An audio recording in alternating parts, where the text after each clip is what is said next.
ეკონომიკაში თუ რამე არის ცნობილი, მინიმუმ არის ცნობილი, რომ ფასები როგორ დგინდება რა. ანუ რაღაც ესეთი ეზოთერული ცოდნა კი არ არის, რომ ყველა პარტიას თავისი კონდეს, ან რაღაც აი მას რაც უთხრა მის მარიცი რელიგიამ ეს არის რა.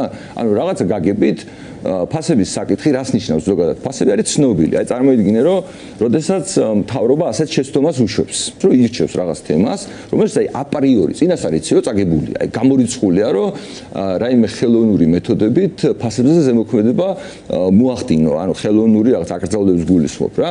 ერთადერთი ფასებზე ზეგავლენის მოხდენა შეუძლია, ანუ ეკონომიკურ ჯანსაღ გადაწყვეტილებას, რომელიც ფული არ დაბეჭდო.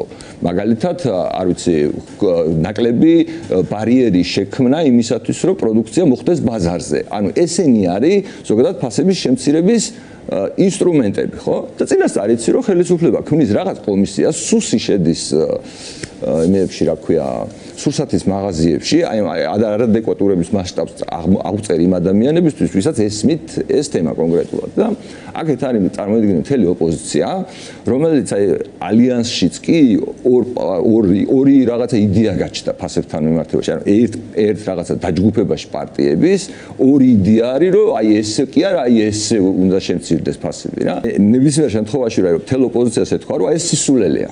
ანუ სისულელეა ამის გამო. აი ამ მინიმუმ ამ რაღაცაზე შეთანხმება ხო შეიძლებოდა. აი მაგალითად ის რომ ეროვნული ბანკია მთავარი მიზეზი. ჩემი ხედვა ძალიან მარტივია, კაცო, მთავარი პრობლემაა, როდესაც შენ ფასებზე ლაპარაკობ, ანუ არის იდენტიფიცირება იმისი, რომ ვინ არის ყველაზე მთავარი პასუხისმგებელი ამ ფასებზე. და ამ პასუხისმგებელი არის, ვინც ფულს ბეჭდავს. ხო და ფულს ვინც ბეჭდავს, ეს არის ეროვნული ბანკი. ჩვენ რო ეს ადამიანებისთვის კარგად გაგვეგებინებინა თუ რამხელა აი არ არსებობს მასშტაბი ქურდობის ამაზე უფრო დიდი.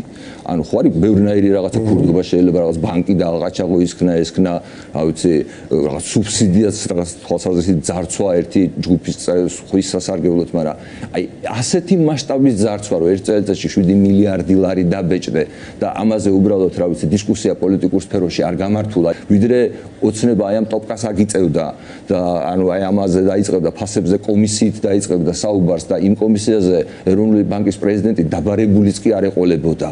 ანუ ხო ოპოზიციას ხო შეიძლებოდა ამასთან მიმართებაში საერთო პოზიცია ქონოდა, რომ აი ნახეთ ქართული ოცნება ყველაზე დიდ ასე ვთქვათ ძარცვას აი ამ ინსტრუმენტის მეშვეობით ახერხებს.